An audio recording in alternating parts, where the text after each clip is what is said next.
Hello everybody, my name is Kyle Beard, and today we are going to be doing a quick tutorial on how to make a simple spring in SOLIDWORKS. Now this is the newest version of SOLIDWORKS, this is 2014. If you have any older versions like 2012 or 2013, it shouldn't be an issue. So let's go ahead and get started. Alright, so we'll come to the top here, go to File, New, and let's create a part. Now a part is a 3D representation of a single design component, and that's what we're going to be making. Click OK, let it load, and here we go. Now we're taken to our main SOLIDWORKS screen. So the first thing we need to do is sketch a circle that will define the thickness of our spring. So you click front plane, go to sketch, press sketch again, and let's click on the circle tool right here, and this is just sketch a circle. So we'll drag our cursor down to this, these two red arrows. This is an origin. Click on the middle where the orange dot is and kind of just drag it out. It doesn't really matter how far you drag it out because we're going to come over here and make it inch. Hit enter and the green check mark.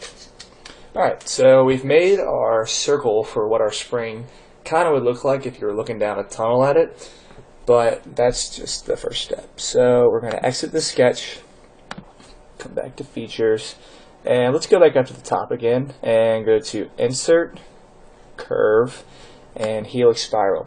So using this Helix Spiral, we're now going to make our pattern for what our spring kind of will look like if you look at it from a side view.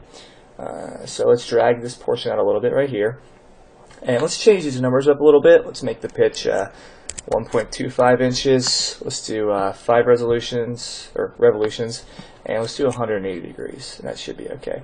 So if you click that. Now if you can use your arrow keys, you can kind of turn it left and right. You can kind of see the spiral that we created.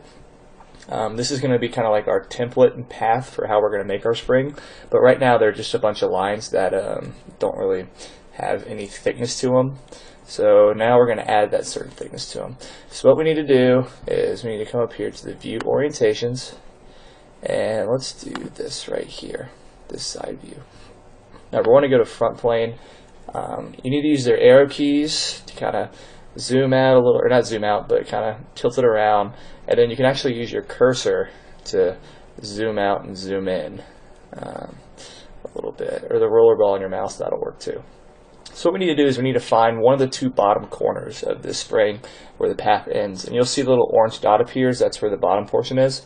So now we need to do another sketch again, and we're going to use the circle tool again, and we're going to come down here and line it up and just kind of click relatively close to where it is. SOLIDWORKS is a very smart program. It'll line it up for you. So we're going to make this 0.1 inches and click OK. So we now have a path for our spring to revolve around, and we have a circular object that will be used to trace up that entire path. And now we need to actually physically do that. So we'll come back here to Features, and we'll go to Sweat, Boss, and Base up here at the corner. And now we're going to define our profile and path for the sweep. So our profile was the sketch 2 that we just created of this smaller circle. And for our path, we're going to click this little box over here, and just come over here and click on the helix that we originally made. And it should do it. Yep, there it goes. So it automatically does it itself.